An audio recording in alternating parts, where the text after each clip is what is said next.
Hey, what's up guys, it's Bakes here and thank you for joining me for today's episode of my Random Horror Reviews. Today's movie is a classic Stephen King adaptation from the year 1990. Here we have the original It, which I'm aware I just called a movie, but it's technically a miniseries, a TV miniseries, even though most media releases now just have it as one big film on the disc. The total runtime for it is 3 hours, which is crazy when you're watching both segments back to back, but originally when it aired on television back in 1990, you would have watched the first hour and a half part of the story and then came back the next night to watch the second hour and a half segment. But either way, getting into the It miniseries from 1990, this is normally the part of my Random Horror Reviews where I'd go into the plot of the film, but I mean, it's Stephen King's It. Who doesn't know the plot for this movie? So I'm going to just run through the basic dot points and synopsis here. We have a bunch of kids in the town of Derry who start to notice some strange things going on, which also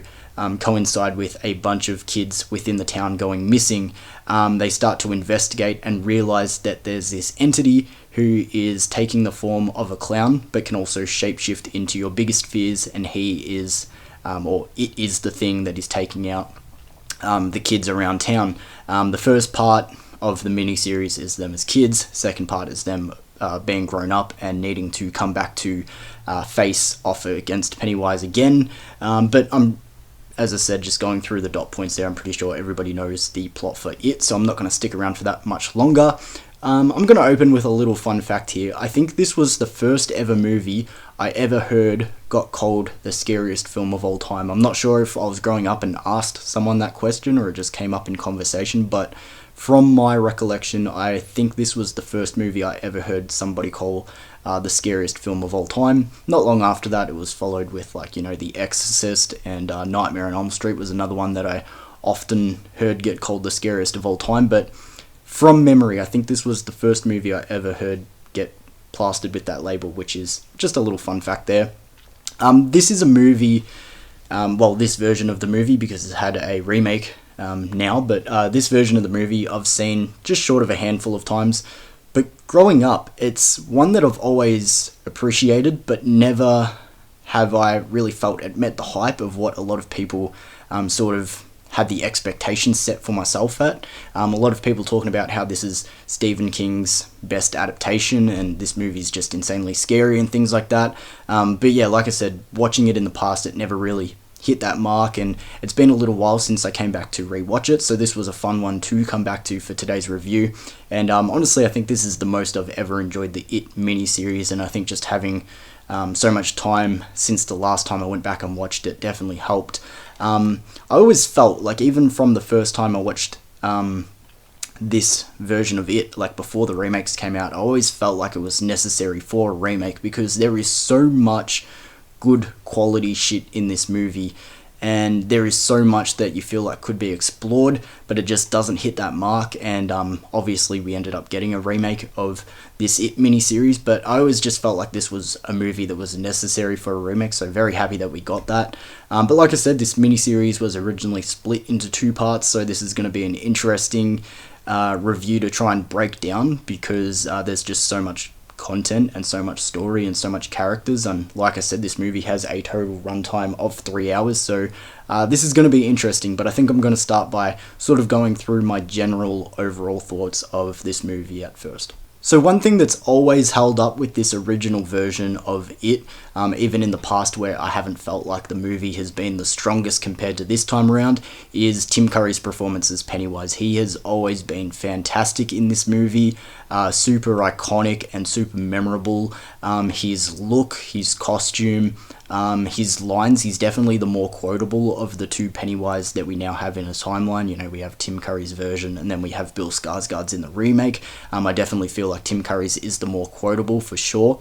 The scares in this original version are more subtle and more eerie rather than frantic and full of jump scares like the remake is, and I think it's a little bit give and take there, because with the remake it's a lot more heart pounding and intense, where this one, like I said, it's a bit more subtle. It's just more uncomfortable and unsettling, which, again, it's 50-50. I like a bit of both, honestly. I feel like this version of it, though, is definitely more memorable and iconic with its moments compared to the remake. Like, I'm just thinking of scenes off the top of my head here. You've got, like, Pennywise digging the graves and talking to Bill while standing in it. You've got the book scene where he jumps out of the pages. You've got the library scene with Richie. The opening kill with the girl, I think a lot of people forget about that. I think a lot of people forget that in this version of the movie, Georgie isn't the opening kill. It's that little girl riding her bike. And I actually remember seeing that scene on TV as a kid, and I think it was just while I was channel surfing, or maybe just walked into the room while someone else was watching it, and I remember that opening scene, and it scared the shit out of me. And it's so fucking good. Like, she's riding her trike, she gets cold to come inside, and she runs past, like, where the clothes are hanging on the line and the sheets are swaying in the breeze, and you just see Pennywise through the sheets. It's so fucking intense. But just moments like that, I'm rewatching it and I'm like, yeah, this is just so memorable and so iconic, and I love it.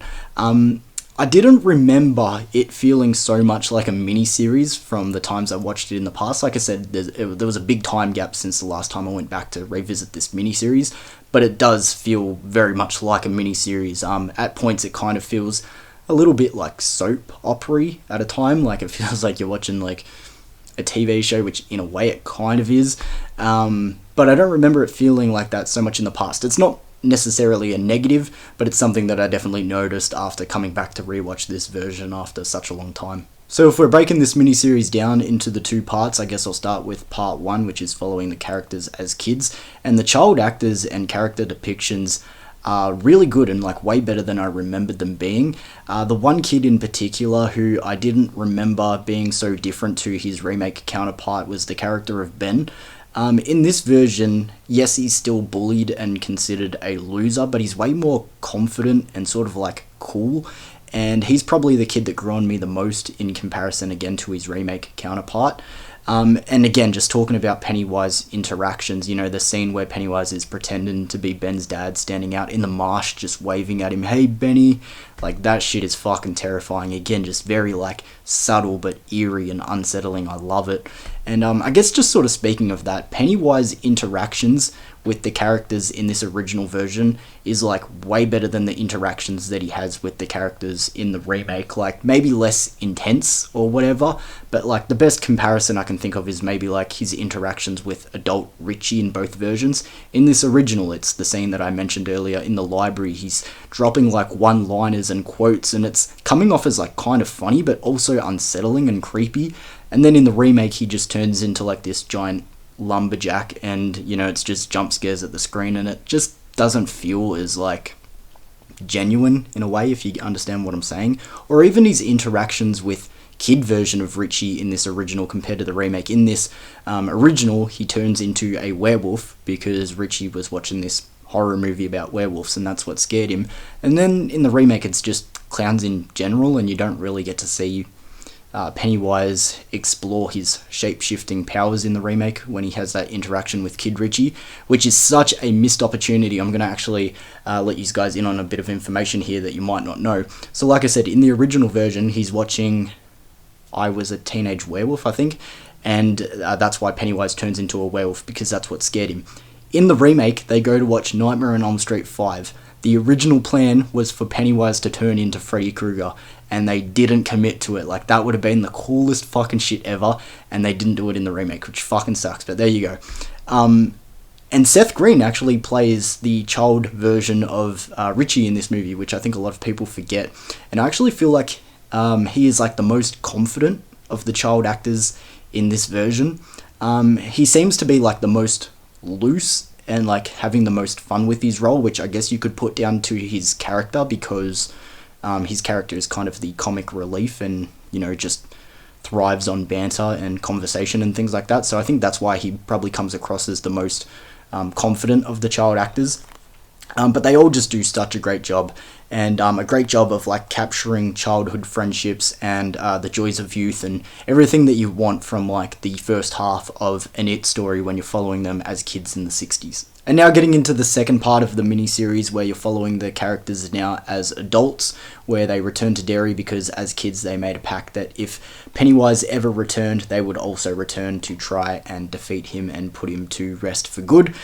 This is something that you would hear from majority of people talking about this movie, but the second half, it's not bad, it's just not nearly as good as the first, and I kind of actually don't really know what it is, and it's kind of the same with the remake as well. The second part of the remake is good, it's just not as good as the first. I feel like the remake does a very good job of like fleshing out the characters and the relationships and backstories a little bit more compared to this one, and I wouldn't say that this one does a bad job of it, but everything is a lot more subtle and like less spelt out for you. And I feel like a good example of that, just from memory, I feel like a kid character that is fleshed out a lot different in this one, and but done really well, is the character of Stan. Because Stan is sort of the last one, in this version at least, to experience an interaction with Pennywise. So he sort of doesn't believe his friends, and then once he does have an experience, he refuses to believe, and he's all in denial, which then turns his denial into him not being able to cope, and explains what happens to him as an adult. It does a very good explanation of his character in this version of the story, which I really like, making him like an easier target because of his fear. I think that's a very good touch in this version of the story. One thing that like really stood out to me rewatching it this time around is the relationship between Beverly and almost like all of the guys in this version is like very sexual. If you've read the book, there is a very notorious scene where Child Beverly does something that I don't even want to talk about, but that's a very notable part of the original novella that Stephen King wrote. And I wouldn't say it goes that far in this one, but it almost feels like she has a romantic connection or like sexual pull to like all of the guys in the group as adults in this one. Obviously you've got the main love triangle, which most people would know if you're again familiar with it, but it just feels like she's very sexual with like all the characters, and I never noticed that besides going back to rewatch the movie for today's review. And then just in general, again, another thing that you're going to hear from a lot of people, the ending, the climax of this movie, the final showdown, is just so underwhelming and undercooked and just leaves you wanting so much more. And again, I feel like the remake does do a better job of that. And I realised I went into today's review planning to not do this, but I've done a lot of comparing this to the remake, and it's kind of hard to do when the original version of a movie and the remake are both so notable. But I guess that's what I'll sort of end on. The things that like I really want to highlight with this one, Tim Curry's performance as Pennywise stands up just as good as ever. Like, honestly, I don't know who I like more, Tim Curry or Bill Skarsgård as Pennywise. It really is just splitting hairs with me. You could just ask me on either day and I would probably give you a different answer, but at the moment I'd probably give it to Tim Curry just because his lines are just way more quotable, and I think I like his look a little bit more.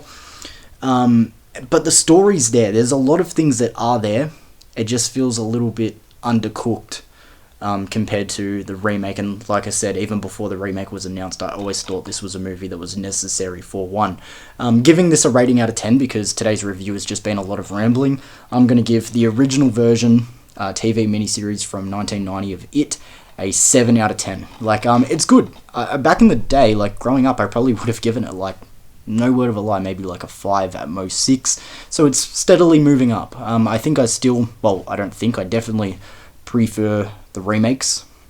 But with that being said, that was the most I've ever enjoyed watching the original It miniseries. But there we go, guys. I'm sure this review, I can't even see the timer there, I'm sure this review has gone on longer than what is probably necessary, just because there is so much to break down over a miniseries that goes for 3 hours, and there's just so many characters and so many plot points and storylines that can be brought up. I knew this review was going to be longer, but if you have any thoughts on the original It miniseries or the remakes or anything like that, let me know in the comments below, and I'll see you for another video another time, guys. Thanks for joining me.